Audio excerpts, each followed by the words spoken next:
White rich woman mocked old black man at a charity gala. Then his daughter walked in. Before we dive into today's story, make sure to hit that subscribe button and give this video a thumbs up. The chandeliers of the Langley Foundation's Winter Gala glittered like 1,000 captive suns, splashing light across champagne flutes and sequined gowns. Margaret Whitcomb, heiress to a shipping empire, darling of society pages, and self-declared savior of the less fortunate, glided through the ballroom with the poise of a queen who expected the universe to curtsy. Her diamond earrings chimed softly each time she tossed her head, as though applauding her own importance. Near the coat check, an elderly man in a gently worn navy suit handed out engraved programs. His brown shoes were freshly polished but softened by age. A frayed handkerchief peeked from his pocket. Gerald Brooks, 73, had been invited by the foundation chairman himself to witness the unveiling of a new scholarship fund, one built on the very principles he'd spent decades fighting for in courtrooms and picket lines. Few people here knew those chapters of his life. Tonight, he was simply fulfilling a quiet promise to help his former law clerk run the event, slipping programs into grateful hands, offering directions, keeping nervous volunteers calm. Margaret strode by, barely glancing at him. Then, noticing the scuff on his lapel and the hue of his skin, she pivoted on stiletto heels. "You there," she said, voice crisp as winter ice. "The rose at my table is room temperature. Fetch another bottle, chilled properly this time, and hurry." Gerald turned, surprise flickering behind gold-rimmed glasses. I don't have all evening." A half-smile curled on Margaret's lips, amused that the help required prompting. Guests nearby paused, antennae tuned to drama. "I'm certain one of the servers can assist you, ma'am," Gerald replied, tone measured, respectful, yet edged with something older than weariness, something like weathered stone. Margaret laughed, delicate but sharp. "Please, don't pretend you have something better to do. If you'd like a tip, be quick." She pressed a folded bill into his palm, then glided away without waiting for an answer. The bill Gerald later saw was $5, creased and fragrant with her perfume. The gala music swelled, Cole Porter arranged for string quartet, and the moment might have faded into the clink of cutlery if not for the hush that rippled through the foyer. A young woman had just stepped through the revolving door, winter coat draped over one arm, surgical scrubs still peeking beneath a charcoal dress. Her stride carried the contained urgency of countless hospital corridors. Dr. Simone Brooks scanned the room until her gaze settled on her father, still holding the folded bill. The crowd's whisper became a single sentence she caught mid-air. Old man should know his place. She didn't yet know who had said it, but the sting landed anyway. Gerald's throat tightened. He had asked the foundation to delay the ceremony until Simone finished her double shift, praying she wouldn't witness anything tonight that reminded her of marches he'd once taken her to on his shoulders. Seeing her across the hall, he felt both relief and dread. Simone reached him in 3 long strides, eyes darting from his face to the bill in his hand. Before either could speak, Margaret reappeared with a glass of chilled rose, triumphant. "There, that wasn't so hard, was it?" She thrust the flute toward Gerald, then noticed Simone. Her smile faltered, defensive calculation flashed in her eyes. Simone's voice was calm, almost gentle. "Excuse me, ma'am, that's my father." The words hung between crystal chandeliers like a live wire. Margaret's cheeks reddened, not with shame yet, but irritation that fate had conjured a witness. Gerald felt the crowd's gaze turn from him to his daughter, their curiosity audible. "Your father?" Margaret repeated, as though foreign vocabulary had crept into an otherwise orderly sentence. "Yes. And he's an invited guest, not your waiter." Simone wrapped her hand around Gerald's, folding the $5 bill and pressing it back into Margaret's manicured fingers. The string quartet paused for an announcement, amplifying the silence around them. High on the dais, the master of ceremonies tapped his microphone. "Ladies and gentlemen, in 15 minutes we will honor a man whose lifetime of advocacy opened doors for thousands, Mr. Gerald Brooks." Applause erupted. Simone's steady gaze never left Margaret's. Margaret's mouth formed a tight line. "I must have been misinformed." Gerald watched the brittle certainty that had armored Margaret's posture begin to crack. The applause faded, replaced by murmurs that seemed to weigh and record every detail of the scene. For the first time all evening, Gerald wondered if the night's recognition would come at a cost he had hoped his daughter would never again have to pay. He leaned toward her, voice low. "Sim, maybe we let it be." But Simone's eyes, so like her late mother's, clear, unyielding, were already fixed on the woman who had belittled him. "No, Daddy. Some lessons are overdue." At that, the ballroom doors behind them opened wide to reveal the board of trustees assembling for dinner, their procession aimed straight toward the three of them. Gerald felt the floor shift, an old familiarity with courtroom crescendos returning. Something bigger than family pride was unspooling in these gilded halls. The night's script had just been rewritten, and every guest sensed it. He drew a slow breath, spine straightening under a suit suddenly too small for the history it carried. Margaret clutched the wrinkled bill, uncertain where to place it, or her gaze, while the board members advanced with practiced smiles. From somewhere deep inside, Gerald felt the first tremor of the evening's true conflict, one woven through decades rather than minutes.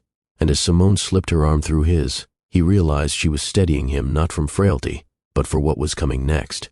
The master of ceremonies cleared his throat again. "If our honored guest and his family would join us at the head table?" Gerald glanced at Margaret. For an instant their eyes locked, hers wide with dawning comprehension, his calm, even merciful. Yet between them stretched a silence loud enough to drown the orchestra. In that silence, the story began. A hush trailed Gerald and Simone as they followed the master of ceremonies toward the elevated head table, every step echoing across marble that suddenly felt like thin ice. Margaret lingered where she stood, the $5 bill, evidence of her presumption, burning against her palm.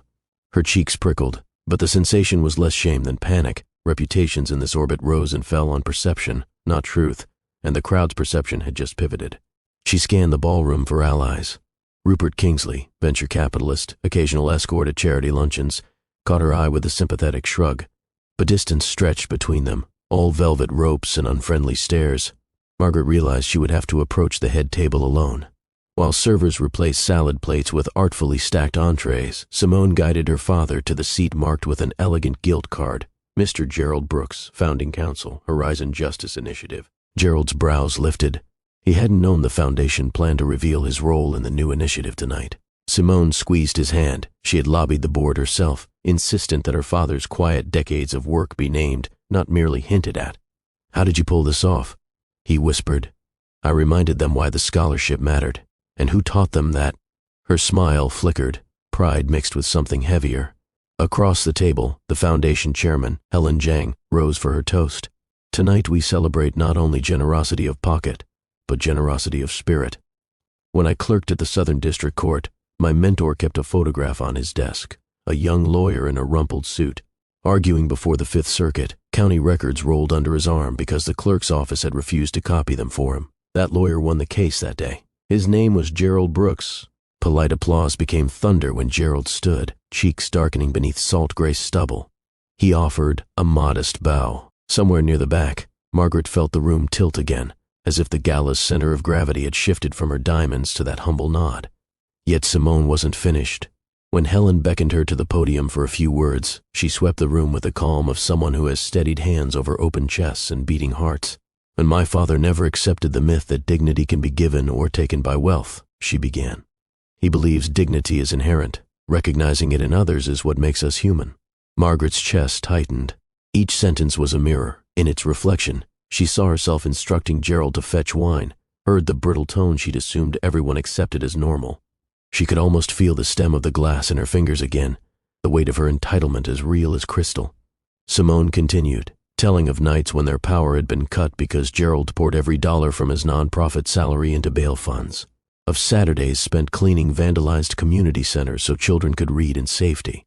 "He did it quietly," Simone said, "because public applause is no substitute for private conviction." The audience fell silent enough to hear ice settle in water glasses. At the edge of the dance floor, a steward carrying fresh rose stopped beside Margaret. "Ma'am, would you like this delivered to your table?" The question, innocent hours ago, now sounded like satire. She waved him away, throat constricting. She thought of her own father, shipping magnate, chain-smoking at oak desks, who had tutored her in the unspoken rules of the upper tier, control the optics, dictate the narrative, never admit fault. The creed had been a shield in hostile boardrooms, but tonight it felt dangerously thin. Simone's speech drew to a close. "The Horizon Justice Initiative's first scholarships will be awarded this spring," she announced, "to students whose dreams have been dismissed as inconvenient." She paused, gaze sweeping the room until it landed on Margaret. Dismissal can be elaborate, or it can be a single word. Either way, it steals breath. Tonight, let's pledge to give that breath back. Applause erupted, but Simone's stare lingered on Margaret an extra heartbeat. An unspoken invitation or indictment, Margaret couldn't tell. When desserts arrived, Margaret forced herself toward the head table, rehearsing an apology she didn't yet know how to mean. As she approached, Helen Zhang greeted her with a cordial nod, but Simone's expression was unreadable, clinical, as though assessing whether a wound required stitches or time. Gerald, ever gracious, offered a small smile that somehow deepened Margaret's unease. "I owe you, all of you, an apology," she began, voice low. "I made assumptions." A commotion near the ballroom entrance cut her sentence. The Langley Foundation's public relations director hurried across the floor, tablet clutched like a life vest. She whispered urgently to Helen, who blanched. Helen tapped her glass. "May I have your attention?" The mic squealed, then settled. "We've learned that a private video, someone recorded an earlier interaction this evening, has begun circulating on social media. It shows an incident contrary to the values we celebrate tonight." She didn't name Margaret, but hundreds of eyes turned toward the only guest, now visibly trembling. Gerald's fork paused mid-air. Simone's shoulders stiffened. Margaret felt every digital bell of every phone vibrate in phantom unison. Helen continued, "A major donor has signaled withdrawal unless the situation is addressed immediately." Whispers mounted. Cameras, once pointed at the stage, angled toward Margaret, magnifying her disgrace before she could speak a single contrite word. She tasted metal in her mouth, old panic from boarding school hallways when she'd been caught cheating on a Latin exam. But this felt larger, an indictment not of a single lapse but of an entire architecture of privilege she had treated as birthright. Gerald rose slowly, dizziness seizing him. Simone sprang to steady him. Margaret reached out too, a reflex that surprised even herself, but Simone's arm blocked the way. Gerald sagged into his daughter's hold, face pale. "Daddy?" Simone murmured, fingers on his pulse. The orchestra faltered, notes collapsing into discordant echoes. A blankness swept Margaret's vision, yet through it she sensed the story changing again, pulling everyone into a hinge moment where futures pivot on choices made in seconds. Her luxury, always, had been time to manage outcomes. Tonight, time had become brutal. The paramedics stationed in the lobby converged, lifting Gerald gently onto a stretcher. As they wheeled him toward the service elevator, Simone walked beside, her free hand gripping her father's. Margaret trailed a few steps behind, uninvited yet unable to remain among the glitter and whispers. At the elevator doors, Simone turned. "He needs space," she said firmly. But her eyes, though steely, held grief too deep for resentment alone. The doors closed, leaving Margaret in a corridor lined with portraits of past benefactors, stern men in top hats, women wearing pearls and practiced charity smiles.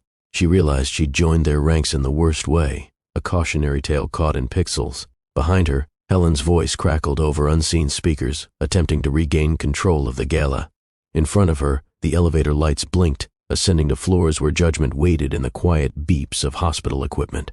Margaret pressed her palms together, nails cutting skin, recalling Simone's words about stolen breath. Tonight, she'd stolen her own.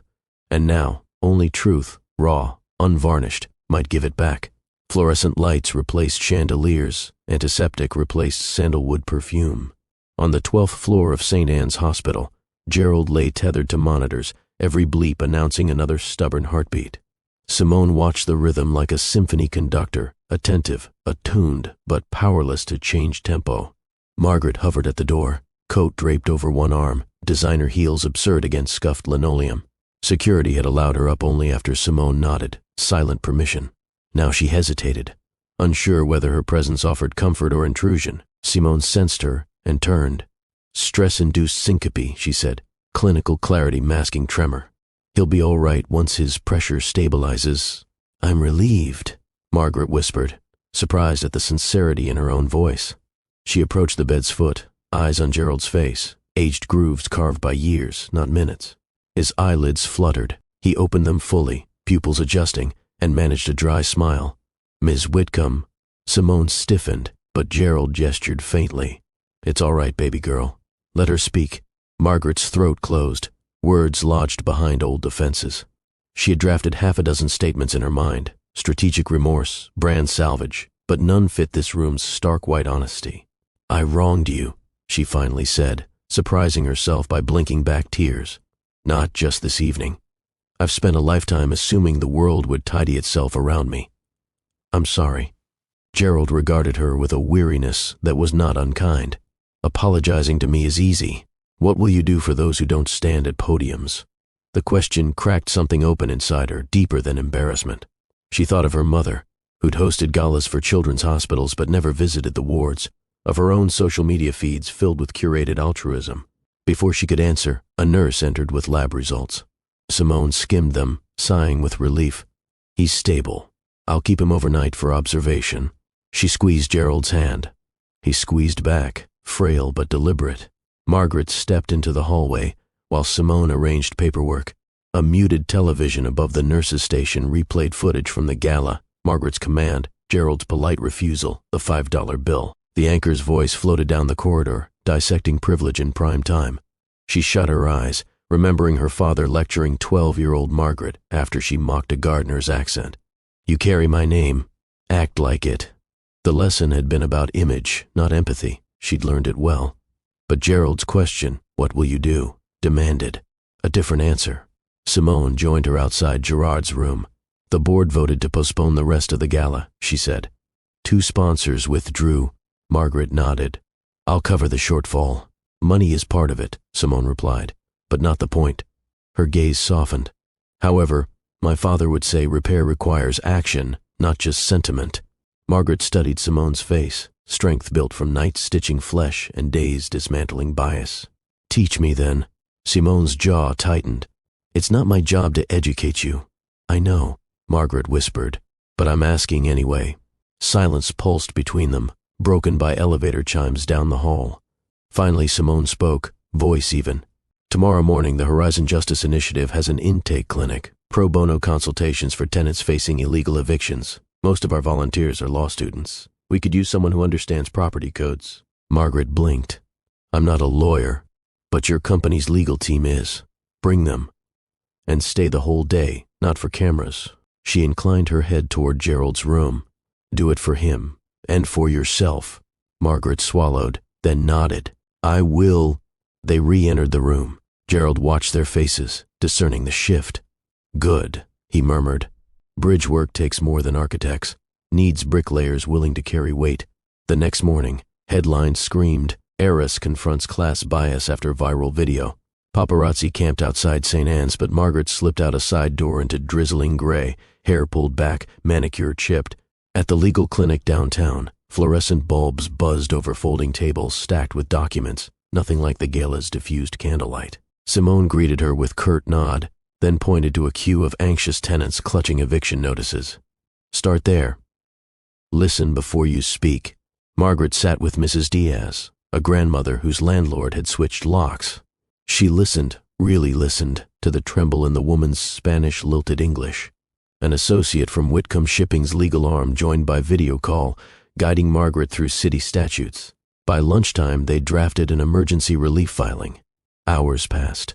Margaret noticed how fear eased whenever people felt heard, how legal jargon could become lifeline instead of gate. She filed papers, fetched coffee, typed affidavits, lacking glamour but feeling strangely lighter than any gala had left her. Near dusk, Simone approached, fatigue softening her edges. You stayed. I said I would. Wordlessly, Simone handed Margaret a phone. On screen was a photo, Gerald in his hospital bed, holding a thumbs up. Beneath it, a text, thank you for building, not breaking. Margaret's eyes stung.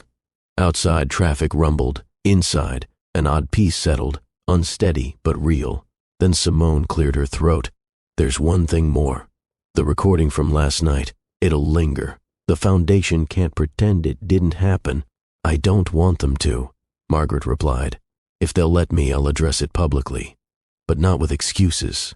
Simone's shoulders lowered. Approval, or at least acceptance. Tomorrow night, a press conference. Your idea? Your father's. I asked him what accountability looked like. He said, name the wound so you can't hide it later. The press conference convened in the same ballroom where everything had unraveled, though the chandeliers now felt more witness than ornament. A modest podium replaced the gilded stage set. A banner behind it read, Restoring Breath, a conversation on dignity and repair. Margaret stood before microphones, no stylist, no glittering jewels, just a navy pantsuit and the bruise of fatigue under her eyes. Simone and Gerald flanked her, cameras whirred, poised to archive either redemption or ruin. She began without preamble. Last week I humiliated a man whose contributions dwarf my own. I did it because I believed wealth exempted me from seeing people fully. I was wrong." She let the words settle, resisting the instinct to rush into scripted contrition. "If apology is all I offer, this ends as performance.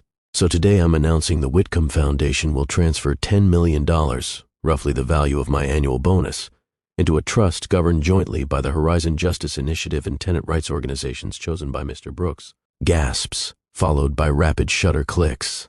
Margaret continued, "The trust's board will not include me. My role will be student, donor, and worker. No voting rights." A reporter shouted, "Is this to salvage your brand?"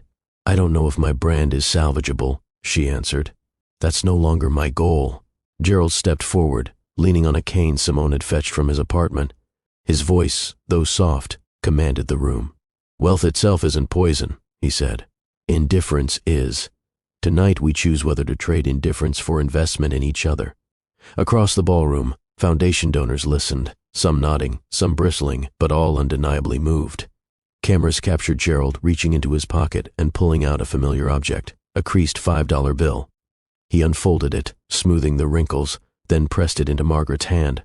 "I kept this," he said, "because it reminded me dignity can feel cheapened with a single gesture. I return it now so we both remember a greater gesture paid it back." Margaret's fingers closed around the bill, tears slipping free. "I'll frame it," she whispered. "Behind glass. I can't open." Simone touched her father's shoulder, pride shimmering in her eyes. Turning to the audience, she spoke once more of stolen breath, of repair that begins where comfort ends. By the time the press conference concluded, commitments from other donors had nearly doubled Margaret's pledge. Weeks passed. Every Tuesday, Margaret reported to the intake clinic, lugging boxes of case files. She shuttled between cramped council offices and tenant apartments, learning the acrid perfume of black mold, the calculus of rent-burdened budgets. Reporters eventually tired of the story. By then, Margaret no longer needed their gaze to anchor her resolve. Gerald recovered, though the fainting spell prompted grudging acceptance of a slower pace. He spent mornings mentoring young attorneys at the initiative, afternoons tending a community garden on 135th Street. Sometimes Margaret joined, knees in dirt, manicure abandoned to soil, listening as he explained the patience of tomatoes. One humid July day, as they staked vines together, Margaret asked, "Do you believe people can change, or just act differently?" Gerald wiped sweat with the hem of his old handkerchief. "Difference between acting and becoming is time. Keep showing up." She nodded, tying another vine. Across the garden, Simone organized children planting marigolds, laughter rising like bright petals in summer air. Months later, at the first scholarship dinner for Horizon Justice Fellows, the ballroom filled again. Same chandeliers, new atmosphere. Students in second-hand suits read poems about futures they once thought mythic. Margaret, seated beside a single mother awarded a legal aid internship, felt no urge to command anything beyond her own gratitude. When dessert arrived, Simone raised a glass. To bridges built of apology, accountability, and action. The room echoed her toast. Margaret met Gerald's eyes. They shared a nod layered with memory, a $5 bill, a hospital hallway, a question about what one will do. She realized dignity was not something she could bestow or revoke. It was a mirror reflecting her choices. Tonight, the reflection felt clearer. Outside, the city hummed its restless hymn, neon streaking rain-wet streets. Inside, stories intertwined, of wealth that learned humility, of justice energized by compassion, of breath restored where it had once been stolen. The evening wound down, chairs scraping softly as guests departed. Margaret lingered by the exit until Gerald and Simone approached. He handed her a small envelope. "Open it later," he said. At home, under the modest glow of a desk lamp, Margaret slit the envelope. Inside was a photograph. Gerald in that long-ago Fifth Circuit courtroom, rolled county records under his arm. On the back he'd written, "Carry the rolls, not the robe." She placed the photo beside the framed $5 bill, the two artifacts forming a compass, the bill pointing to what must never happen again, the photograph to what was possible. Margaret exhaled, a breath neither borrowed nor stolen but wholly her own, reshaped by the hands that had broken, then built.